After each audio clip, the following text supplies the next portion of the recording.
मुख्यमंत्री भजनलाल शर्मा का आज का प्रस्तावित कार्यक्रम ई साइकिल वितरण से शुरुआत होगी। सुबह 11 बजे मुख्यमंत्री आवास पर ई साइकिल वितरण कार्यक्रम होगा। उसके बाद दोपहर 2 बजे कार्यालय में कैबिनेट बैठक होगी और इस बैठक में महत्वपूर्ण फैसलों पर चर्चा होगी और उसके बाद दोपहर 3 बजे मंत्री परिषद की बैठक होगी।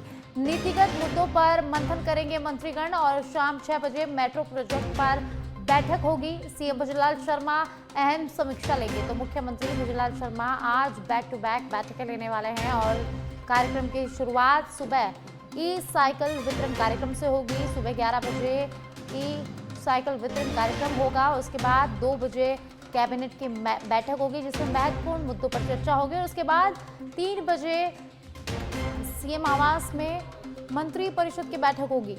उसके बाद शाम को 6 बजे मेट्रो प्रोजेक्ट पर सीएम भजनलाल शर्मा अहम समीक्षा लेंगे। तो और ज़्यादा बातचीत के लिए पॉलिटिकल एडिटर लाल सिंह फौजदार मेरे साथ जुड़ चुके हैं, जानकारी उनसे लेते हैं। लाल सिंह जी, आज मुख्यमंत्री Bhajanlal Sharma back to back बैठकें लेंगे, क्या कुछ उनका कार्यक्रम रहने वाला है?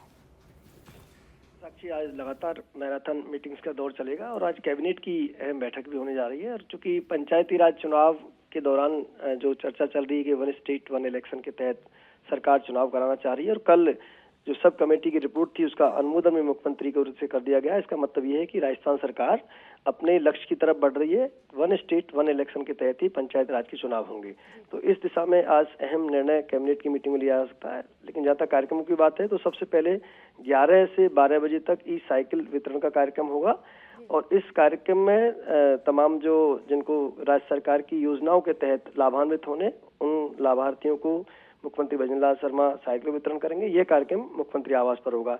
इसके बाद 2 बजे कैबिनेट की मीटिंग रहेगी साक्षी, 3 बजे मंत्रिपरिषद की मीटिंग रहेगी और इसके बाद 6 बजे मेट्रो के संबंध में बैठक होगी। जो दूसरे फेज की मेट्रो और तीसरे फेज की मेट्रो को लेकर लगातार सरकार प्लान कर रही है, तो दूसरे फेज की मेट्रो का तो रोड मैप भी तैयार हो, रूट मैप भी तैयार हो गया है, उसको कैसे आगे बढ़ाया जाए उस पर काम भी चल रहा है। इस संबंध में बैठक होगी, तेजी से लाने का प्रयास किया जाएगा। तो लगातार इस तरह की चर्चा हो रही है कि जो इंफ्रास्ट्रक्चर काम है उनमें कहीं ना कहीं तेजी लाने की आवश्यकता है। इस दिशा में मुख्यमंत्री भजनलाल शर्मा के आज अहम दिशा निर्देश भी दिए जाएंगे अधिकारियों को।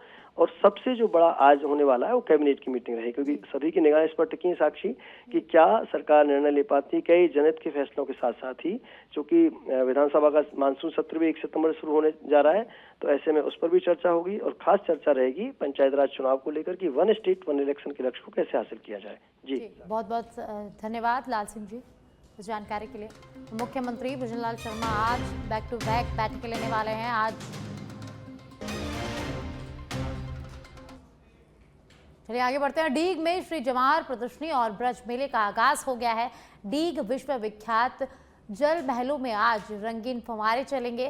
कार्यक्रम में गृह राज्य मंत्री जवाहर सिंह बेडम और डी कुमेर विधायक डॉक्टर शैलेश सिंह पहुंचेंगे। रंगीन फव्वारे चलाने के लिए 5 तरीके के 80 किलो रंग, 250 मीटर कपड़ा, 20 किलो फिटकरी और गुड़ महल पहुंचा। फुहारे टैंक में 732 नालियों को बंद पानी भरा गया। सुरक्षा की दृष्टि से थानाधिकारी विजय सिंह मीणा ने महिला का निरीक्षण किया।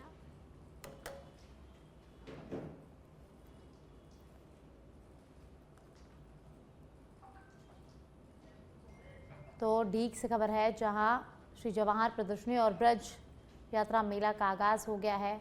गृह राज्य मंत्री जवाहर सिंह बेडम इस कार्यक्रम में पहुंचेंगे। अजमेर के अराई में निकटवर्ती ग्राम काकलवाड़ा में अतिरिक्त जिला कलेक्टर राजेंद्र सिंह राठौड़ की अध्यक्षता में रात्रि चौपाल का आयोजन किया गया। रात्रि चौपाल में अतिरिक्त जिला कलेक्टर राठौड़ द्वारा राज्य सरकार और केंद्र सरकार की विभिन्न जन कल्याणकारी योजनाओं की जानकारी दी गई। रात्रि चौपाल के तहत ग्रामीणों ने अतिक्रमण, पानी, बिजली, रास्ते सहित विभिन्न समस्याओं से अवगत करवाया, जिस पर एडिशनल जिला कलेक्टर ने शीघ्र संबंधित विभागों को समस्याओं का निस्तारण करने के निर्देश दिए। रात्रि चौपाल के दौरान शायरी बैरवा ने सामाजिक सुरक्षा पेंशन नहीं मिलने के संबंध में जानकारी दी और इस पर तत्काल कार्यवाही करते हुए अतिरिक्त जिला कलेक्टर ने संबंधित अधिकारियों को निर्देश प्रदान किए।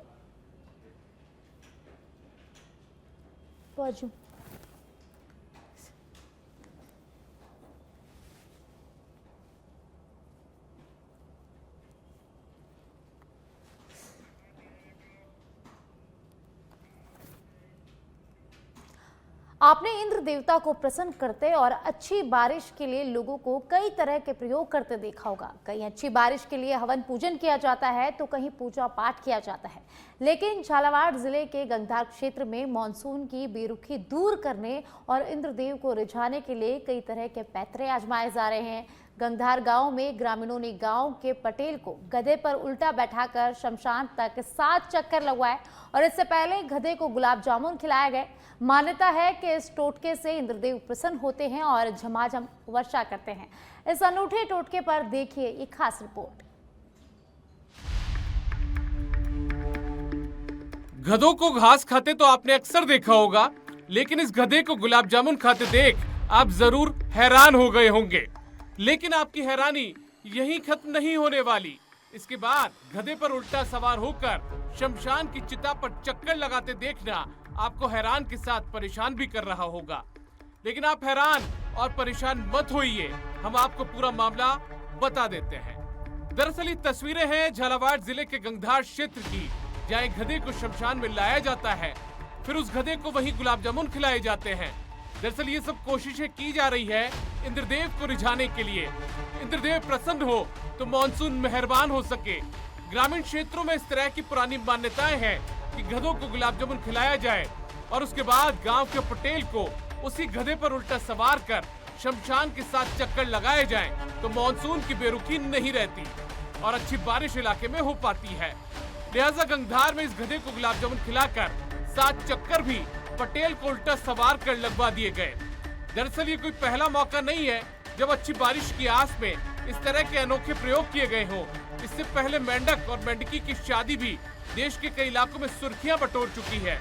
तो वही विधायक को कीचड़ से नहलाने के वीडियो भी सोशल मीडिया पर वायरल हो चुके हैं। बहरहाल अब आप चाहे इसे अंधविश्वास कहें या फिर मान्यताएं, लेकिन अच्छी बारिश की आस में किए गए ये जतन लोगों में चर्चा का विषय जरूर बनते हैं। ब्यूरो रिपोर्ट, सच में धड़क। चलिए आगे बढ़ते हैं। तखतगढ़ क्षेत्र के राजपुरा रोड स्थित एक खेत में उस समय सनसनी फैल गई जब 4 गायों पर अज्ञात व्यक्ति के तहत कुल्हाड़ी से हमला किए जाने की घटना सामने आई। इस नृशंस हमले में गायों के पैर और पूंछ पर गंभीर चोटें आई है। बड़ी संख्या में गोरक्षकों ने थाने में पहुंचकर लिखित रिपोर्ट दर्ज करवाई है और रिपोर्ट के आधार पर पुलिस मौके पर पहुंची और पुलिस ने वहां मौका मुआयना किया। पुलिस ने आश्वासन दिया है कि गौमाता पर हमला करने वाले अज्ञात आरोपियों के खिलाफ सख्त कार्रवाई की जाएगी। और वहीं इस घटना के बाद गोरक्षक समिति और नगर वासियों में गहरा आक्रोश व्याप्त है। हमला ये था कि यहाँ पे 4 गौ माता के ऊपर किसी ने कुल्हाड़ी से वार कर दिया। किस जगह पर किया ये वाड़ पूछ की जस्ट साइड में। कहाँ पर ये हुआ घटनाक्रम? ये कह रहे हैं कि राजपुरा के रोड के साइड में ही चढ़ने के लिए गई हुई थी। इनका जो पर्सनल भाड़ा लिया वहाँ पर, और जब वापस लौटे तब इन्होंने देखा कि एक गाय के 4-5 दिन पहले कुल्हाड़ी मारी गई थी, तो उनका ट्रीटमेंट इन्होंने करवा दिया था और आज वापस 3 गायों के और कुल्हाड़ी मारी गई है। इसकी रिपोर्ट क्या थाने में दी? जी अभी लिखित में दी है थाने में। पुलिस मौके पर आई, क्या मौका मुआयना किया? बयाना में सैंडस्टोन और मैसनरी स्टोन पर रॉयल्टी बढ़ोतरी और अधिक वसूली के विरोध में पिछले 20 दिनों से चल रही रीको व्यापारियों का आंदोलन अब समाप्ति की ओर बढ़ रहा है। ठेकेदार फर्म से वार्ता के बाद दोनों पक्षों के बीच सहमति बन गई है, जिसके चलते व्यापारियों ने आंदोलन को फिलहाल स्थगित करने का फैसला लिया है। रीको एरिया स्थित हनुमान मंदिर परिसर में सभी सहयोगी व्यापारिक संगठनों और आंदोलन से जुड़े समर्थकों की मौजूदगी में आंदोलन स्थगन की औपचारिक घोषणा की गई। गौरतलब है कि रीको औद्योगिक क्षेत्र में सैंडस्टोन और मैसनरी स्टोन पर 33.33% रॉयल्टी बढ़ोतरी और रॉयल्टी करेक्शन फर्म द्वारा तय दरों से अधिक वसूली को लेकर व्यापारी लगातार विरोध प्रदर्शन कर रहे थे।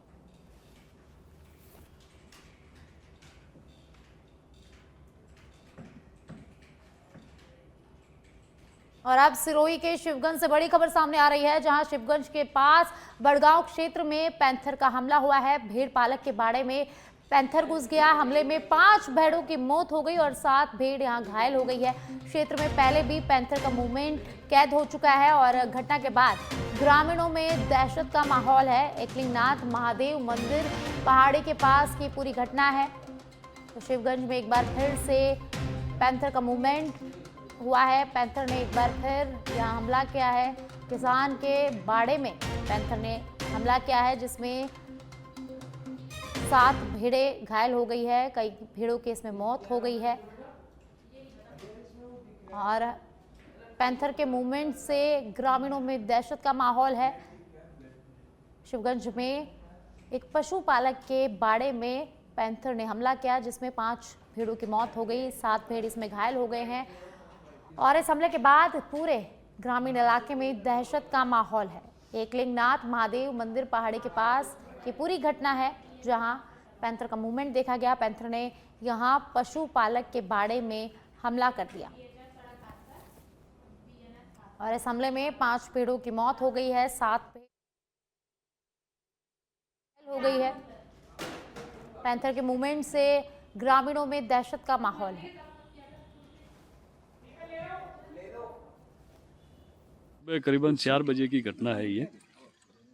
ये बाड़े के अंदर 4 बजे पैंथर का मूवमेंट हुआ और इन्होंने यहाँ पे 6 तो भेड़े मारी है और 7-8 घायल है, गंभीर घायल है। तो पशुपालक वर्ग बहुत चिंतित है। ये हमारा रोजगार है पशुपालकों का और सरकार से यही उम्मीद रखते हैं कि उचित मुआवजा मिले और पशुपालकों का जीवन स्तर सुधरे। और पहले भी यहाँ 29 मार्च को पैंथर का मूवमेंट देखा गया था और अभी भी 1-2 भेड़े या जानवर मारते रहते हैं यहाँ पे। वो तो हम पशुपालक देखते हैं कि चलो कोई, लेकिन ये बहुत बड़ा हादसा है और सरकार से भी उम्मीद है कि पशुपालकों का ये जो मुआवजा वो कम मिलता है। तो मेन ये कोई व्यवसाय नहीं है, एक सेवा का स्तर है। तो हमारी इच्छा है कि भाई इसमें और भी उचित मुआवजा मिले, अच्छा मुआवजा मिले।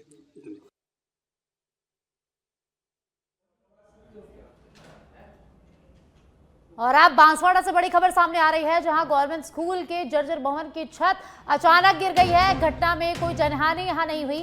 पिछले 2 महीनों से लिया जा रहा था उपयोग में इस भवन को। लंबे समय से जर्जर हालत में विद्यालय भवन था और खांदू कॉलोनी स्थित महात्मा गांधी गवर्नमेंट स्कूल का ये पूरा मामला है, जहां जर्जर भवन की छत गिर गई। तो बांसवाड़ा से इस वक्त की बड़ी खबर, लंबे समय से जर्जर भवन की हालत, छत गिर गई। और एक्सक्लूसिव तस्वीरें आप अपने टेलीविजन स्क्रीन पर देख सकते हैं, जहां बांसवाड़ा में एक गवर्नमेंट स्कूल की छत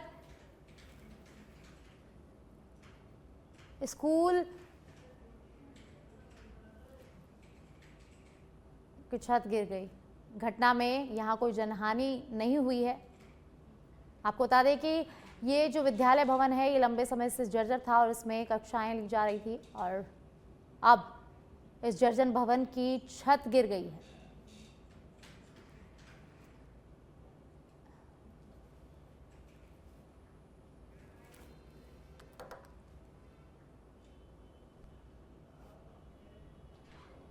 चूरू के रतनगढ़ से खबर है, जहां नेशनल हाईवे पर भीषण सड़क हादसा हो गया। ट्रेलर और कार की यहां भिड़ंत हो गई। इस हादसे में एक की मौत हो गई, 4 लोग इसमें घायल हो गए। गंभीर घायलों में 3 को हायर सेंटर रेफर किया गया है। ट्रेलर चालक मौके से फरार हो गया है। राजलदेसर पुलिस ने घटना की जानकारी ली। नेशनल हाईवे 11 पर भरपालसर के पास ये घटना हुई है।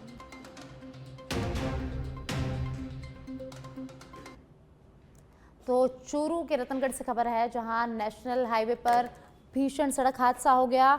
यहां ट्रेलर और कार की जोरदार भिड़ंत हो गई और इस हादसे में एक की मौत हो गई, 4 लोग इसमें घायल हो गए।